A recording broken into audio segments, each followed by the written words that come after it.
Hey everyone, it's Bonanza. So glad to see you again. Now, I went to Flight Sim Expo this past week and I had an absolute blast. Met some brand new content creators that are new to me that I'm going to be doing some collaborations with, as well as some old faces. And I'm so glad to be able to have that fun experience. Shout outs to the Flight Sim Expo team for putting on an awesome event, and I can't wait to go to the next one in 2022 wherever they host it. Typically at Flight Sim Expo, developers announce brand new products or updates to existing ones. This one is no different, with Thrustmaster announcing the next series of products in their Thrustmaster civil aviation hardware lineup, a Boeing licensed Yoke and Throttle quadrant. If you are familiar with Thrustmaster, you know they have done a lot in the military market.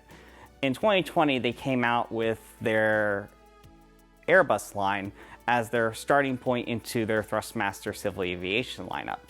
I had some firsthand experience with this hardware at the show. Of course, it wasn't plugged into any computer, so I couldn't really try it out with the sim, but I mean, overall impressions, they did a bang up job. Let's get started with the Yoke. Now, traditionally with Yokes in Flight Sim, it was a simple box with a pole sticking straight through it, a la the CH Yokes or even the Honeycomb Aeronauticals Alpha Flight Controls Yoke. However, Thrustmaster broke from convention to provide a yoke that pivots on the y-axis, replicating how commercial aircraft have their yokes mounted on the floor. Trying this yoke for the first time, I noticed that it was a unique feel. But it also, the first thought that came to my mind is that it solves a major problem I've had with yokes, and probably you have, and that's desk movement. If you're not familiar, when you're pulling or pushing on a yoke, you're exerting a lateral force on your desk. And thanks to this, if you have your yoke improperly mounted or it's not mounted the best, you have the risk if you pull back, you're gonna fall right back into your seat and have your yoke in your lap. And that's not a good time.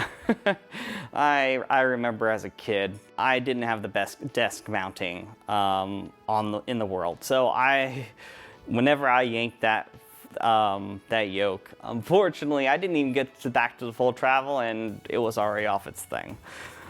Thanks to the pivot being on the y-axis, you're not exerting any lateral force, and the yoke stays firmly planted to the desk, and that's one of the nice things here. Now, Thrustmaster is known for giving you a whole bunch of buttons, and the yoke is no exception. You have a thumbstick on the right, hat switch on the left, trim switches with appropriate Xbox mappings, which means each of those switches are independent buttons, triggers on the back, as well as additional buttons on the front of each side of the yoke. Think autopilot disconnect switches, a landing gear lever, and then at the very bottom, 2 independent engine sliders, which is really nice because just like the TCA Airbus joystick, you don't need to purchase separate throttles, which I'm going to get into right now. Now, the throttle quadrant is a little bit special. Now, getting it out of the way, there's no detents or real built-in reverse thrust. Once you get all the way down to the bottom, that is the bottom. And then you have 3 total sliders along with a few labelless buttons and the center knob that will allow you to control your MCP as it's labeled. Now, the sliders are configurable. So, for example, you can have 2 engines and a spoilers, or 2 engines and a flaps. Each of the sliders are independently changeable, so it depends really on what configuration would you like. Would you rather have spoilers or would you rather have flaps? Thrust levers themselves do have reversers.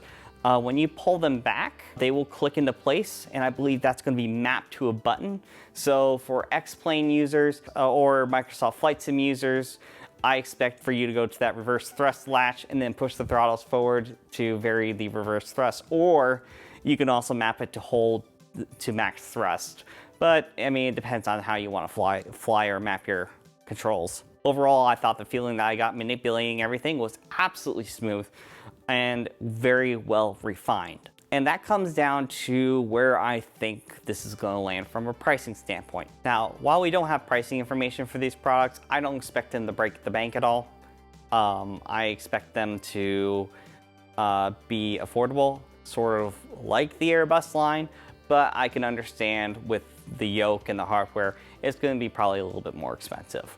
Anyways, the next time we're going to be hearing about this product is going to be in November. That's according to Tom, the marketing manager, at the show. And I can't wait for November to actually see what else is in store with this product line. I expect the same expandability as the Airbus line with the sidecar add-ons for the throttle quadrants, but I'll be pleasantly surprised if we see something additional. Now, of course, you can keep here to this channel for any updates on this product. I can't wait to get my hands on it to be able to try it out with the sim and share that experience with you guys, as well as my tips and tricks of how to best configure this thing, because there is going to be a multitude of buttons, and I want to be able to give you guys a really nice control profile that will allow you to get the most out of this. So stay tuned on that. And well, I haven't really worked out how to end videos yet, but yeah, hope y'all have a fantastic time and blue skies and tailwinds.